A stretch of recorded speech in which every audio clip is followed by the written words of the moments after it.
오늘은 로마에 도착한 바울이라는 제목으로 우리가 말씀을 한번 생각해 보겠습니다. 혹시 우리 성도님들 반지의 제왕이라는 영화를 보셨나요? 반지의 제왕. 아주 좀 그렇게 오래되진 않았는데 좀 오래됐습니다. 한 10년은 넘은 것 같아요. 1편이 나온 지가. 그래서 이 반지의 제왕은 3편으로 되어 있습니다. 한 편이 거의 한 2시간 30분 정도, 아마 한 3시간 가까이 되는 것 같아요. 3시간 정도, 220 몇 분이더라고요. 그러니까 한 3시간 정도 되는 것 같아요. 이 반지의 제왕에 보면 주인공이 프로도입니다. 우리로 따지면 이렇게 표현해서 어떤지 모르겠습니다. 난장이라는 표현을 쓰잖아요. 키가 작은 그런 혈족들. 그래서 이 영화에 보면 이 프로도는 굉장히 작은 족속입니다. 그런데 이 프로도와 샘이 동행들과 함께 이런 원정을 떠나는 얘기가 이 반지의 제왕입니다. 그래서 1편, 2편, 3편으로 구성되어 있는데요. 3편까지 보면 이 반지를 없애기 위해서 떠나는 겁니다. 그래서 수많은 역경을 지나갑니다. 어떤 때는 위협을 당하기도 하고요, 생명의 위협을 받기도 하고, 때로는 다투기도 하고, 때로는 정말 말로 표현할 수 없을 만큼 힘든 그런 시간들을 보냅니다. 그리고 중간중간 보면 악한 무리와 이렇게 어떻습니까? 그 선을 지키기 위한 악과 선이 굉장히 치열하게 전쟁을 하는 장면들이 여러 번 등장합니다. 그러한 수많은 사건들과 또는 그런 일들이 펼쳐지는 것이 반지의 제왕입니다. 그래서 이 반지를 둘러싸고 있는, 어떻게 보면 이 반지를 얻으면 세상을 얻을 수 있다라고 여깁니다. 그래서 굉장한 투쟁도 벌이고요, 또는 그것을 빼앗기 위해서 또 반지의 유혹에 넘어가기도 하고요. 그래서 말로 할 수 없는 수많은 사건과 사고들이 있습니다. 그런데 이 프로도와 샘은 이 반지를 없애려고 화산으로 가는 겁니다. 그런데 그 영화에 보면 이 프로도와 샘이 얼마나 굉장히 이 문제에 있어서 정말 심각하고 또 자신들이 얼마나 위험한지도 잘 알고 있습니다. 그러면서 마침내 어떻습니까? 그 위험한 일들을 다 이겨냅니다. 그리고는 마지막에 이 반지를 용암에다 던집니다. 그러면서 악이 사라집니다. 즉, 두 사람이 그것을 이루었다라고 얘기하진 않습니다. 수많은 조력자들이 나타납니다. 그래서 이 수많은 조력자들이 함께 협력을 통해서 이 결과를 가져왔습니다. 그래서 이 3편의 영화를 보면 그렇게 얘기하시는 분들도 있더라고요. 성경에서 굉장히 유사한 점들을 많이 볼 수 있다라고 얘기하는 부분들도 있습니다. 그래서 우리 성도님들도 혹시라도 안 보신 분은 한번 보시기 바랍니다. 시간을 한번 투자해서 보시면, 이 3편의 영화를 보시면 굉장히 도움이 많이 됩니다. 또 그와 관련돼서 또 여러 편이 또 나와 있지만 가장 중요한 것은 이 3편이 가장 중심입니다. 그래서 한번 보시면 좋을 것 같아요. 이렇듯 우리가 살아가는 삶에는 함께 해야 됩니다. 혼자서는 살아가기가 참 어렵습니다. 그래서 가장 먼저는 가족이 있어야 되고요, 그죠? 가족 구성원이 있어야 됩니다. 그리고 또는 동력자들이 있어야 됩니다. 그래서 우리에게는 가족이라는 구성원도 동력자가 됩니다. 가장 작게는 이 작은 무리 가족부터 시작해서 크게는 오늘 우리에게는 나라, 민족이라는 공동체가 있습니다. 모두가 함께 동력자이고 협력하는 사람들입니다. 그래서 오늘 우리 성도님들이 특별히 우리 가족들이 다 하나와 한 뜻, 한 마음이 되시기 바랍니다. 그리고 우리 검정중앙교회라는 이름 아래 우리가 모였잖아요. 하나님께서 우리를 검정중앙교회라는 공동체 안에 부르셨고, 또 우리를 이곳에서 함께 신앙생활하게 하십니다. 그러면 우리는 안에서 투쟁이 일어날 수도 있고요, 그렇죠? 시기가 일어날 수도 있고, 때로는 싸울 수도 있고, 때로는 서로 간에 반목하는 일도 생겨날 수 있고요. 이 수도 없이 많은 일들이, 사람 사는 세상이기 때문에 수도 없이 많은 일들이 일어납니다. 그런데 중요한 게 뭐겠습니까? 오늘 우리의 목적은 하나님이 주시는 그 구원의 역사를 이루어가는 겁니다. 반지 원정대가 그 마지막에 그 용암 위에 반지를 던지는 것과 똑같이 우리가 하나님께서 허락하신 금정중앙교회라는 이 방주를 통해서 한 생명 한 생명을 하나님께로 인도하는 것이 오늘 우리를 하나님께서 이 금정중앙교회라는 동역자 공동체 안에 묶어주신 이유입니다. 그러기에 우리 성도님들도 이 은혜 안에 함께 우리가 살아가기를 원합니다. 그래서 때로는 어떻습니까? 내 마음에 안 들 때가 있을 거예요. 여러분들도 성도님들도 목사가 마음에 안 들 때가 많을 거예요. 그죠? 저 목사가 왜 저러나 하고 있어요. 그런 마음이 들 때가 있을 겁니다. 그래도 어떻습니까? 우리가 하나님이 부르셔서 함께하는 그 시간 동안은, 그죠? 함께 동력자가 되어 살아가는 겁니다. 그래서 보여지는 것이 부족하고 보여지는 것이 미흡하다 할지라도 함께 기도하면서 그것을 사랑으로 덮을 수 있고, 그리고 함께 손을 잡고 주의 나라를 이루어 가는 것이 오늘 하나님께서 우리를 이 교회 안에 하나로 부르시고 모으신 이유입니다. 그리고 우리 성도님들도, 저도 그렇게 살아갈 것이지만 우리 성도님들도 그렇게 함께 하나님의 뜻을 잘 이루어가는 그런 우리 믿음의 공동체가 되기를 원합니다. 오늘 말씀을 한번 보시기 바랍니다. 멜리데에서 3개월을 지냅니다. 배가 파손되고 겨우겨우 살아서 멜리데 섬에 들어갔습니다. 그리고 3개월이 지난 다음에 학자들 얘기로는 아마 2월 초순이나 중순경일 것이다 라고 얘기를 합니다. 그래서 3개월 지난 그 시간을 그렇게 얘기합니다. 그래서 대부분이 그렇게 2월 초순이나 중순이다 라고 그렇게 얘기를 합니다. 그래서 이제 로마로 향해서 출발합니다. 그리고는 가는 도중에 형제들을 만나고 또 로마에서는 성도들을 만납니다. 그러면서 서로가 위로를 받고 어떻습니까? 바울은 담대한 마음을 얻었다라고 얘기합니다. 로마에 도착한 바울은 유대인 중 높은 사람들을 청합니다. 그리고는 자신이 왜 여기까지 오게 되었는지에 대해서 얘기를 합니다. 내가 왜 여기 왔는지, 로마에 왜 왔는지에 대해서 분명히 얘기를 합니다. 왜요? 제수의 몸으로 왔잖아요. 그렇기 때문에 내가 왜 이곳에 왔는지를 설명합니다.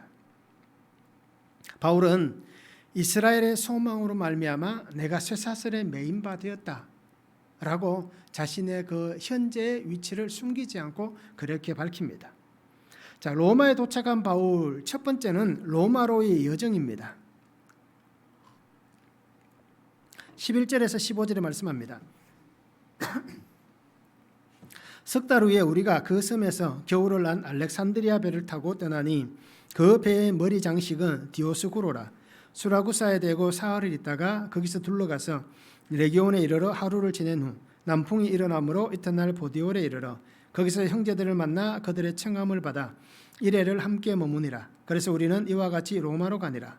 그곳 형제들이 우리 소식을 듣고 앞비오 광장과 트레이스 타베르네까지 맞으러 오니 바울이 그들을 보고 하나님께 감사하고 담대한 마음을 얻으니라 라고 말씀합니다.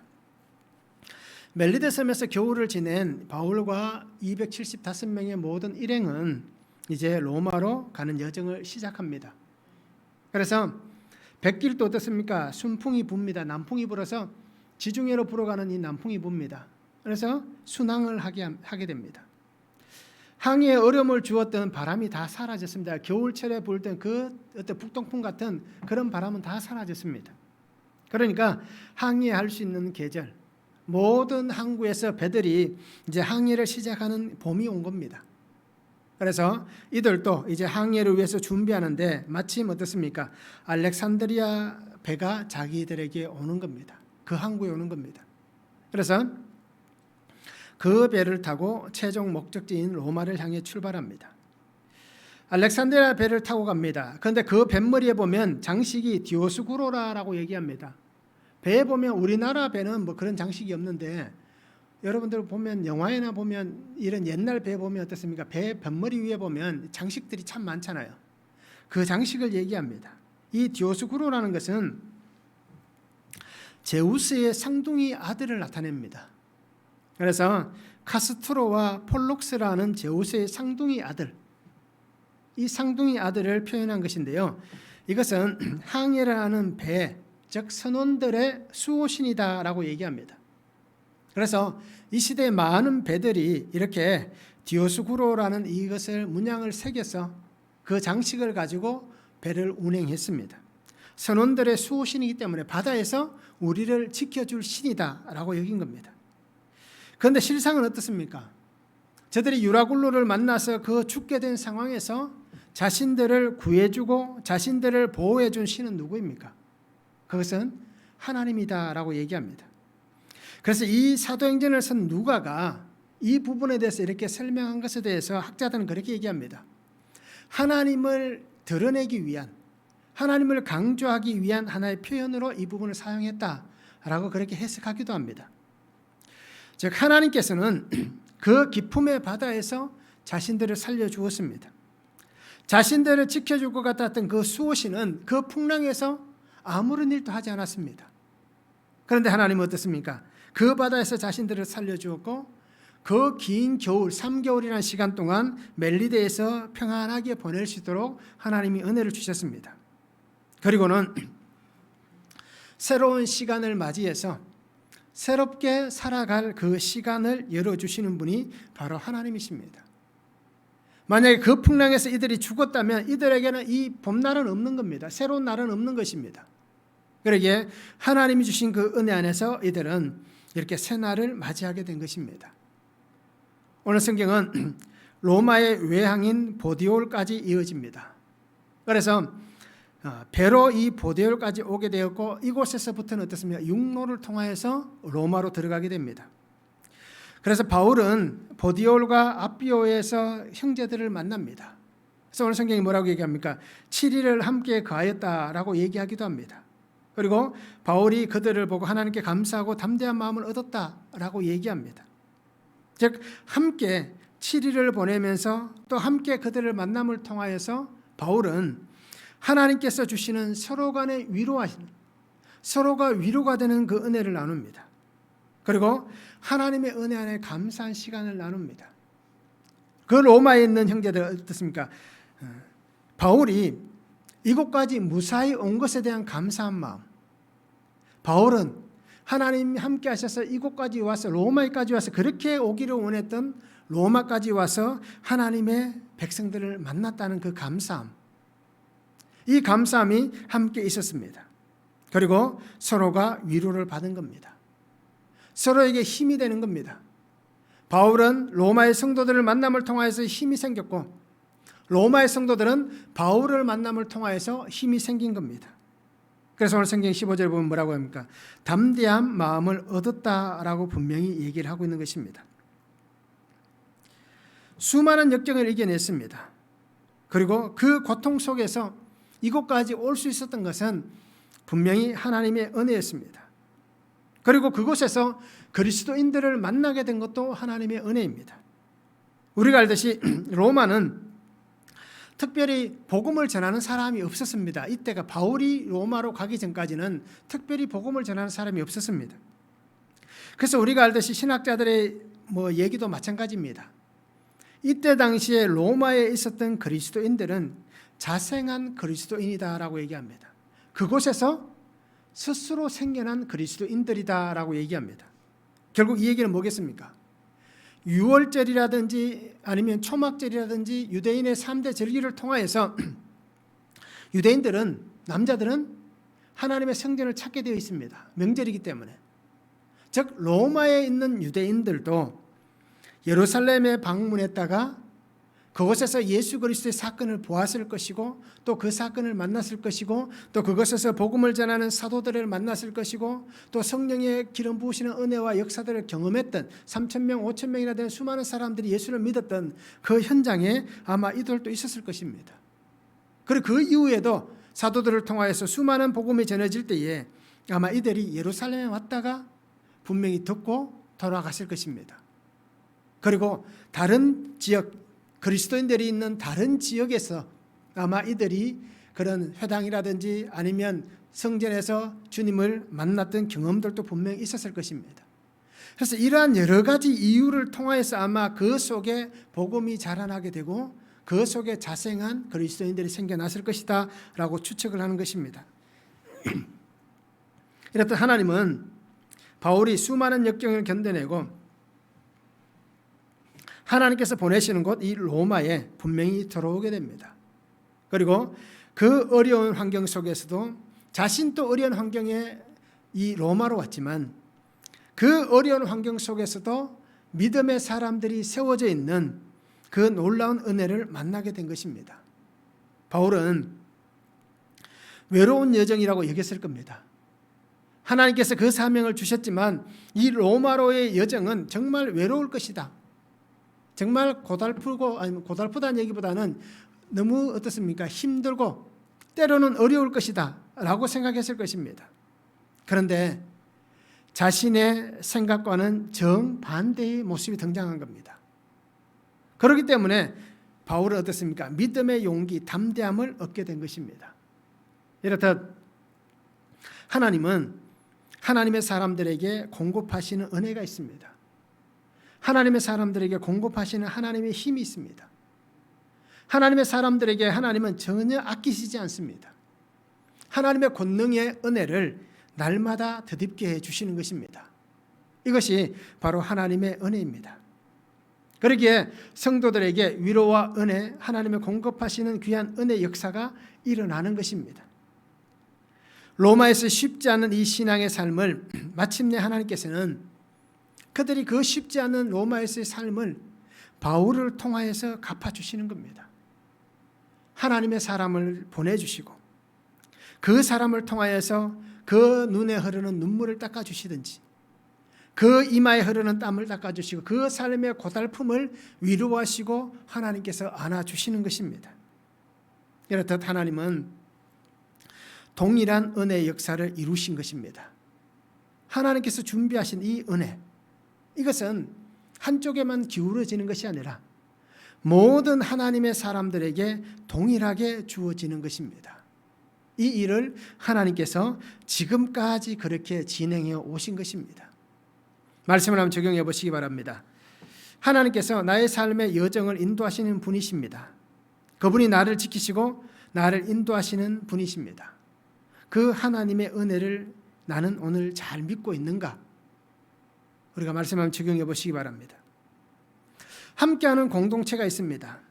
이 공동체를 통해서 하나님은 하나님의 공급하시는 믿음의 은혜들이 있습니다. 하나님께서 공급하시는 그 믿음의 담대함을 얻는 일들이 우리에게 분명히 있습니다.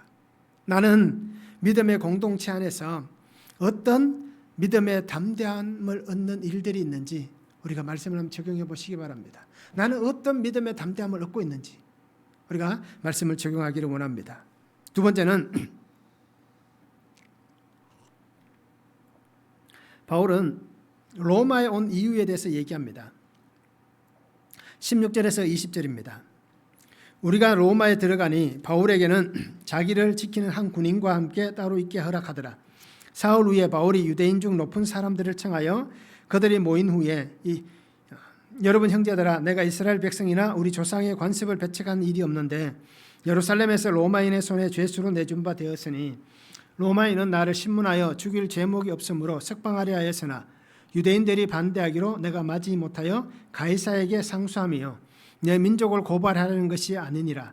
이러므로 너희를 보고 함께 이야기하려고 청하였으니 이스라엘의 소망으로 말미암아 내가 이 쇠사슬에 매인 바 되었노라 라고 말씀합니다. 바울은 로마에 도착해서 자신을 지키는 군사 한 명과 함께 따로 있습니다. 우리가 통상적으로 생각하면 죄수가 감옥에 가는 게 당연합니다. 그런데 어떻게 보면 유배라고 얘기하기는 좀 그렇지만, 그죠? 그런 특별한 장소를 만들어서 바울이 그곳에 있게 합니다. 죄수의 신분인데 어떻게 보면 굉장히 특별한 대우를 받는다라고 볼 수 있습니다. 죄수에게는 일어날 수 없는 일입니다. 그런데 어떻습니까? 바울은 이런 특별한 대우를 받고 있습니다. 그 이유가 뭘까요? 왜 바울이 이런 특별한 대우를 받는가요?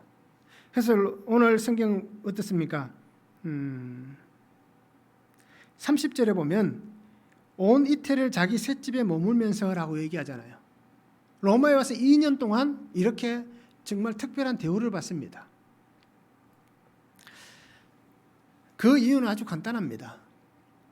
로마의 시민권을 가진 사람이기 때문이고, 이건 또 한 가지 이유가 될 수 있습니다. 그런데 죄수이기 때문에 시민권을 가졌다고 해서 다 이렇게 하지는 않습니다. 그리고 또 한 가지 이유는 아마 베소도 총독의 보고서에 의해서 그럴 수도 있습니다. 죄목이 없다는 겁니다. 그리고 또 한 가지는 자신을 정말 사랑하고 아끼는 함께 항해를 했던 백부장 율리오의 진술을 토대로 해서 이런 결과가 있지 않았나라고 그렇게 해석을 합니다. 그래서 바울은 자신이 살았던 삶의 그 모습대로 지금 대우를 받는 것입니다. 정직하고 진실되고 거짓이 없는 그 삶을 살았기 때문에 이러한 대우를 받을 수가 있는 겁니다. 그러나 죄수입니다. 그러기에 너무나도 놀라운 이러한 특권입니다. 특별한 은혜입니다. 그러한 시간 속에 바울은 어떻게 합니까? 유대인들 중에서 높은 사람들을 청하였다라고 얘기합니다. 로마에 보면 이렇게 구역을 나눕니다. 근데 구역을 나누었을 때에 이 14구역이라는 지역이 있습니다. 우리로 얘기하면 뭐 구서동 이렇게 표현해도 되겠죠. 이 14구역에는 이 유대인들이 거주를 했습니다. 그런데 이 사람들이 어떻게 왔느냐? 마카비 시대 이후다라고 해석을 합니다. 요세푸스도 그렇게 주장을 합니다. 요세푸스는 유대 역사가잖아요. 그래서 그 사람이 쓴 역사가 거의 정식 정론으로 받아집니다. 그래서 이 요세푸스에 의해서도 분명히 얘기하는 것은 마카비 시대 이후에 로마에 유대인들이 들어왔다. 마카비의 이 독립운동을 진압한 것이 로마 군대입니다. 그래서 로마 군대가 이 마카비 독립운동을 진압하고 나서 그 시대에 사는 유대인들, 유력한 자들, 그리고 많은 사람들을 이 로마로 노예로 잡아왔습니다. 그런데 이 유대인들은 노예면서도 불구하고 주인들과 섞이지 않습니다. 그래서 신학자들 해석을 보니까요, 유대인들이 로마의 노예로 잡혀왔는데 그들이 살아가는 방식이라든지 생활이라든지 뭐 그다음에 또 여러 가지 얘기들 또 그 노예로서의 삶의 모습을 보니까 섞이지 않고 정말 독단적이고 어떻게 보면 자기를 잃어버리지 않는 유대민족의 그 모습들을 잃어버리지 않는 그 삶을 살아가니까 이 시간이 흘러가면서 그들을 노예에서 풀어서 자유롭게 만들어졌다라고 얘기합니다. 그래서 이 바울이 로마에 왔는 이 시점은 그 마카비 독립운동 이후에 잡혀온 그 이후에 100년이 넘은 시간입니다. 그렇기 때문에 수많은 사람들이 자유인으로 그 14구역에서 삶은 평민이고 어려운 생활을 하고 있지만 자유인으로 그 상황 속에 놓여 있었다라고 얘기합니다. 그래서 바울은 그곳에 사는 그러한 유력한 자들, 유대인들 중에서 뭐 회당장이라든지 또 지도자라든지 리더가 될 만한 유력한 자들을 초대해서 함께 얘기를 나누고 있습니다. 그러면서 그들에게 분명히 얘기합니다. 나는 우리 조상의 관습을 배척한 일이 없다. 나는 절대로 우리 율법, 하나님 주신 그 율법, 모세 배척한 적이 없다. 그런데 예루살렘에서 로마인들의 손에 나를 죄수로 넘겼다. 누가? 유대인들이. 그래서 로마 사람들이 나를 신문했지만 나에게서 어떤 제목도 찾지 못했다. 나는 무죄했다. 그런데 내가 왜 가이사에게 상소를 했느냐? 그것은 유대인들이 나를 죽이려고 했기 때문이다. 그들은 결사대를 만들어서 나를 죽이려고 했다. 2번이나 그랬다. 40명이 금식하면서 나를 죽이려고 했던 무리가 있었고, 그래서 유대에서 예루살렘에서 가이사랴로 피신해 있었는데 그 가이사랴에서 다시 예루살렘으로 올릴 때 2년이 지난 그 시간에 나를 죽이려고 하는 사람들이 또 있었다. 그래서 저들이 나를 죽이려고 하기 때문에 나는 무지하고 죄가 없음에도 불구하고 내가 가이사에게 상소했다.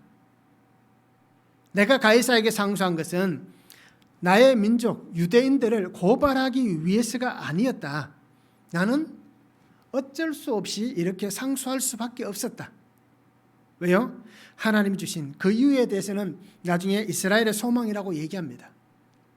나에게 주신 하나님의 복음을 위해서 내가 이렇게 했다라는 것입니다. 그래서 바울은 분명하게 얘기합니다. 하나님께서 나를 로마로 보내시는 분명한 이유가 바로 이곳에서 드러났다. 그래서 하나님은 나를 여러분들에게 보내셨습니다. 그러면서 여러분들에게 내가 소개하기를 원하는 것은 이 이스라엘의 소망, 이 소망을 여러분들에게 나누기를 원합니다. 이스라엘의 소망은 무엇이겠습니까? 바로 예수 그리스도이십니다. 하나님은 우리 민족에게 소망을 허락해 주셨는데 창세로부터 하나님께서 여자의 후손 중에 우리를 위해서 메시아를 보내시겠다 약속하셨는데 그 이스라엘의 소망, 하나님의 구속의 그 약속이 예수님 안에서 성취되었다. 그 예수님께서 이스라엘의 소망으로 우리에게 오셨고 하나님이 보내신 자이고 그분이 십자가에 죽으셨다가 3일 만에 부활하신 분이시다. 바로 그 분이 이스라엘의 소망이고 내가 그 이스라엘의 소망 되시는 예수님을 전했을 뿐이다 라는 것을 분명히 얘기하고 있습니다. 그리고 지금 내가 이 로마에 온 것도 바로 이 약속의 이루어짐을 전하기 위해서 내가 로마로 왔다라는 것입니다. 사도행전 24장 15절에 말씀하잖아요. 그들이 기다리는 바 하나님께 향한 소망을 나도 가졌으니 곧 의인과 악인의 부활이 있으리라 라고 얘기한 겁니다. 바울은 끊임없이 유대인들 앞에서 이렇게 얘기했습니다. 그리고 베스도와 벨릭스 앞에서도 똑같이 이렇게 얘기를 했습니다. 그리고 26장 6절에도 보면 이제도 여기 서서 이 신문 받는 것은 하나님이 우리 조상에게 약속하신 것을 바라는 까닭이다라고 얘기합니다. 즉 나는 부활에 대해서 얘기할 뿐이다. 하나님 보내신 메시아 예수 그리스도에 대해서 얘기할 뿐이다라고 얘기합니다. 그리고 지금 로마에 있는 것도 로마에 온 것도 바로 이것 때문이다. 그래서 예수 그리스도의 십자가 생명의 복음, 하나님께서 약속하시고 보내신 구속의 메시아, 그 예수 그리스도를 전하기 위해서이다. 내가 죄가 없음에도 왜 내가 가이사에게 상소했느냐? 바로 이것을 통해서 하나님께서 나를 이곳까지 인도하시는, 하나님께서 내가 이곳에서 복음을 전하시도록 하나님이 열어놓으신 그 길을 내가 따라왔을 뿐이다 라고 그는 고백하고 있는 것입니다. 바울은 자신의 분명한 복음을 전함에 있어서 한 가지 원칙이 있었습니다. 그래서 어느 곳에 가든지 그가 했던 가장 첫 번째 원칙은 유대인의 회당을 찾아가서 복음을 전했습니다. 그리고 그 회당에서 또 이방인들에게 복음을 전했습니다. 바울은 항상 이 원칙을 따라서 그가 복음을 전했습니다. 그래서 하나님께서 자신의 이방인에게 보내심에도 불구하고 그는 이방인에게로 갔음에도 불구하고 유대인들의 회당을 가장 먼저 찾았습니다. 그래서 바울은 이 로마에서도 그렇게 행동하고 있습니다. 그래서 가장 먼저 바로 이 가장 큰 소망, 이 소망이신 예수님을 전하기 위해서 유대의 유력한 자들을 그가 초대한 것입니다. 그래서 로마에 가기 전에 로마서를 썼을 때에도 보면 분명히 이러한 표현이 잘 나타납니다. 로마서 1장 15절에서 17절에 보면 그러므로 나는 할 수 있는 대로 로마에 있는 너희에게도 복음 전하기를 원하노라. 내가 복음을 부끄러워하지 아니하노니 이 복음은 모든 믿는 자에게 구원을 주시는 하나님의 능력이 됨이라. 먼저는 유대인에게요 그리고 헬라인에게로다.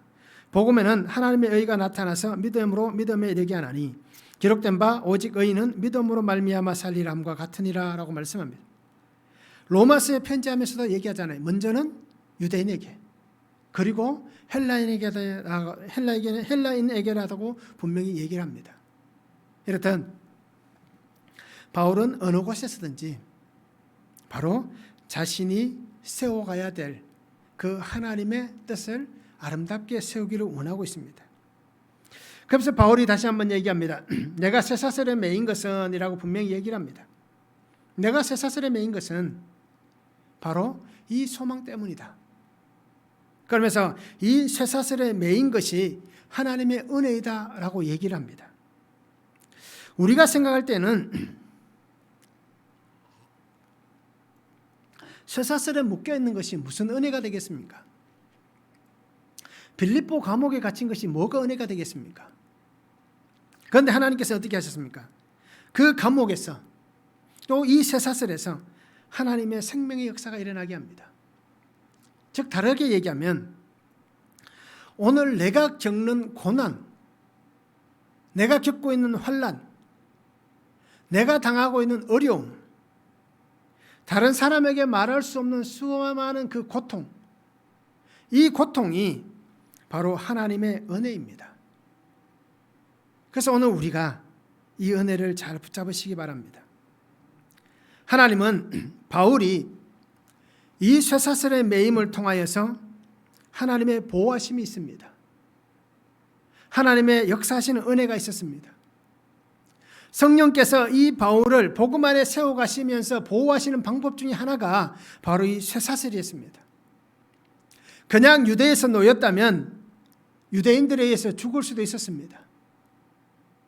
그런데 하나님께서는 어떻습니까? 감옥이라는 곳, 쇠사슬의 묶음을 통하여서 그를 지키고 보호했습니다. 예루살렘에서 가이사랴까지 내려가는데 반나절 만에 내려갑니다. 그 거리가 쉽지 않은 거리입니다. 그런데 밤에 출발해서 새벽에 도착하잖아요. 군인들이 바울을 메고. 이것은 일어날 수 없는 엄청난 시간의 어떤 속도입니다. 바로 이러한 놀라운 일들이 일어났는데 바로 하나님의 보호하심과 생명의 은혜가 이 쇠사슬 가운데 있다라고 바울은 고백합니다. 바울은 이 쇠사슬이 있기 때문에 내가 지금 로마에 있다는 겁니다. 이 쇠사슬이 하나님의 역사하시는 방법입니다 라고 당당하게 얘기하고 있습니다. 오늘 우리도 살아가면서 내게 일어난 일들을 당당하게 얘기하시기 바랍니다. 고난이 있고 내가 죄를 지었다 하더라도 하나님의 심판을 받아서 정말 힘든 시간을 보냈다 하더라도 내가 잘못하고 죄 짓고 나서 하나님의 그 징계 가운데 거하였던 그 시간들 당당하게 얘기하시기 바랍니다. 왜요? 그것이 하나님이 사용하시는 약재료가 되기 때문입니다. 나의 고난이 다른 한 사람을 살릴 만한 하나님의 능력이 되기 때문에 오늘 하나님은 그렇게 우리를 사용하십니다. 오늘 큐티에 간증하신 분도 바로 그 간증을 하고 있습니다. 자신을 통하여서 하나님의 은혜가 있다라는 겁니다. 오늘 우리도 이 말씀을 잘 붙잡으시기 바랍니다. 말씀을 한번 적용해 보시기 바랍니다. 억울한 일을 만날 때가 있습니다. 나와는 전혀 무관함에도 그런 일들을 분명히 겪을 때가 있습니다. 그때에 나는 그 일들을 어떤 기회로 만들고 있습니까? 그 일이 생겼을 때 내가 이것을 어떤 기회로 만듭니까? 그냥 불평하고 부정하고 원망하고 짜증내는 기회로 만듭니까? 아니면 오늘 바울같이 하나님의 복음을 전할 기회로 만듭니까? 나는 어떤 기회로 만들어 가고 있는지 우리가 말씀을 한번 잘 적용해 보시기 바랍니다. 세 번째는 유대인의 반응입니다. 21절에서 22절에 말씀합니다. 그들이 이르되 우리가 유대에서 내게 대한 편지도 받은 일이 없고 또 형제 중 누가 와서 내게 대하여 좋지 못한 것을 전하든지 이야기한 일도 없느니라. 이에 우리가 너의 사상이 어떠한가 듣고자 하니 이 파에 대하여는 어디서든지 반대를 받는 줄 알기 때문이다 라고 얘기합니다. 유대인들은 바울의 말을 듣습니다. 그리고는 자신들에 대해서 분명히 얘기합니다. 우리가 이 일에 대해서 들은 적이 없다. 당신에 대해서 지금까지 들은 것은 없다.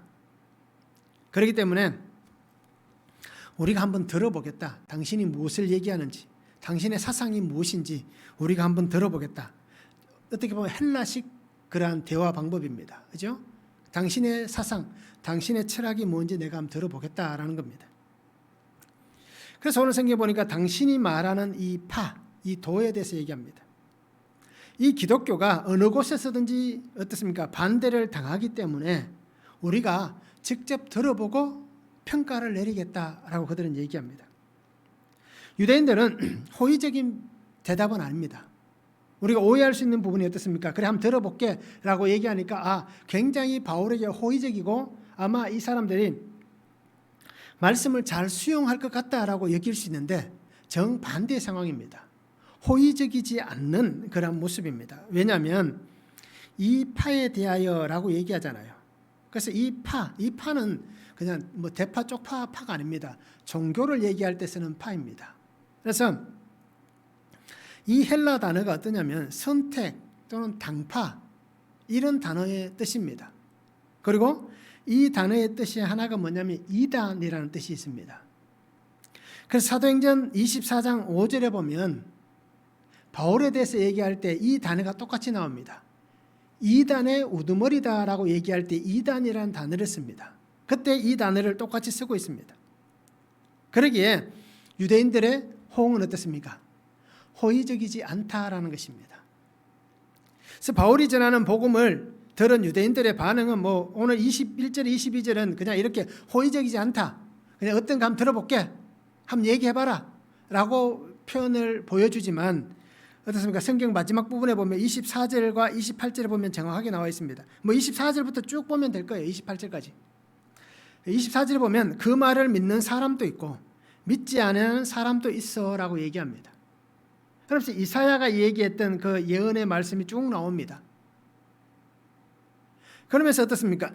28절에 보면 그런즉 하나님의 이 구원이 이방인에게로 보내진 줄 알라. 그들은 그것을 들으리라. 바울이 얘기하는 장면입니다. 그들이 믿는 사람도 있지만 믿지 않는 사람이 더 많았겠죠. 그래서 유대인들의 반응은 듣지 않는 겁니다. 이미 들을 마음이 없었다는 겁니다. 무엇을 얘기하든지 우리는 관심이 없다라는 겁니다. 초대했으니까. 죄수가 한 명 왔는데 그런데 어떤 특별한 대우를 받는 사람이다. 그 사람이 우리를 부르니까 한번 가보자. 한번 보자. 어떤 사람인가. 그렇게 해서 왔다라고 우리가 여겨볼 수 있습니다. 그래서 듣기는 들어도 깨닫지 못합니다. 보기는 보아도 알지 못합니다. 이것이 바로 유대인들의 모습입니다. 복음의 은혜를 받지 못하는 저들을 향한 하나님의 안타까움이 바울을 통해서 전해지고 있습니다. 바울을 통해서 하나님이 얼마나 안타까워하시는지 그 모습을 보여주고 있는 것입니다. 그래서 오늘 유대인들의 반응은 정말 호의적이지 않다. 그들은 복음을 받을 준비가 되지 않았다. 라는 것이 대다수의 반응이고 그래도 다행인 것은 그 중에 소수의 사람들이 그죠? 마침내 이 복음을 받고 나중에는 카타콤 우리가 아시잖아요. 그 카타콤 어려움을 당하는 시대가 분명히 오게 되는 겁니다. 수많은 그리스도인들이 자신들의 신앙을 위해서 그렇게 죽어가는 그러한 일들이 분명히 이 로마에서 벌어지게 됩니다. 말씀을 한번 적용해 보시기 바랍니다. 나는 잘 듣고 있습니까? 나는 잘 보고 있습니까? 나는 잘 깨닫고 있습니까? 늘 말씀드리지만 우리가 매일매일 말씀을 묵상하며 큐티하시면서 그 말씀이 내가 깨달아지는가 합니다. 그 구속사의 말씀이 내게 들려지는가라는 것입니다. 나의 눈과 귀, 마음은 열려 있습니까? 열려 있겠지요. 그래야 보기도 보고 듣기도 듣고 또 사람들과 소통하잖아요. 그런데 눈과 귀와 마음이 열려 있음에도 불구하고 영적으로 나는 열려진 성도입니까? 아니면 영적으로 닫혀진 성도입니까?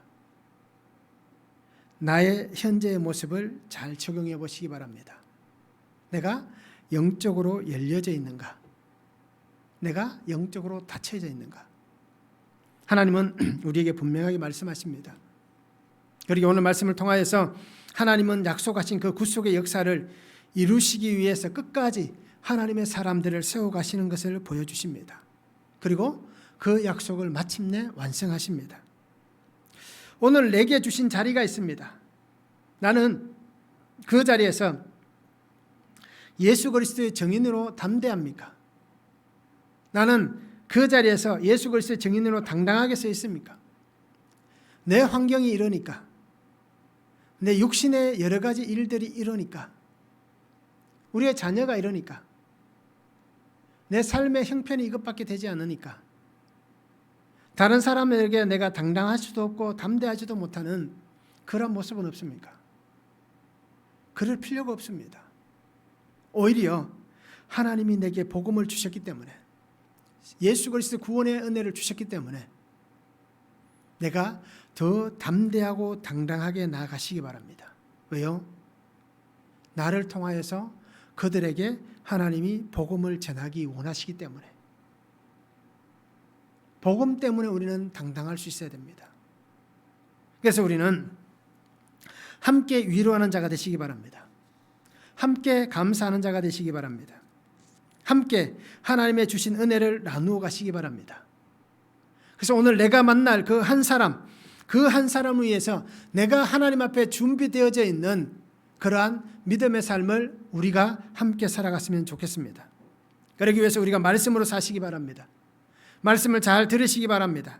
말씀을 잘 분별하시기 바랍니다. 그리고 주시는 말씀에 역사하시는 그 하나님의 귀한 통로, 하나님의 섭리하시는 그 은혜의 통로가 되시는 그 성도의 삶을 우리가 함께 살았으면 좋겠습니다. 그러기 위해서 믿음으로 끝까지 하나님 앞에서 나아가시기 바랍니다. 하나님을 기대하시기 바랍니다. 그리고 믿음 안에 승리하며 나아가는 귀한 성도의 삶을 우리가 함께 살았으면 좋겠습니다. 그런 우리에게 오늘 주님이 분명히 말씀하십니다. 안심하라. 내가 너와 함께한다 라고 분명히 말씀해 주실 것입니다. 그러기에 이 은혜 안에서 우리가 말씀의 귀한 통로가 되는 복된 성도의 삶을 살아갈 수 있기를 주님의 이름으로 축원합니다. 기도하겠습니다. 사랑의 아버지 하나님 감사합니다. 오늘도 우리에게 주신 말씀을 바라봅니다. 주의 은혜와 주의 능력으로 살게 하심에 감사를 드립니다. 아버지 하나님, 마침내 수많은 역경과 수많은 여정을 뚫고 하나님께서 약속하시고 보내신 곳 로마로 바울이 도착을 합니다.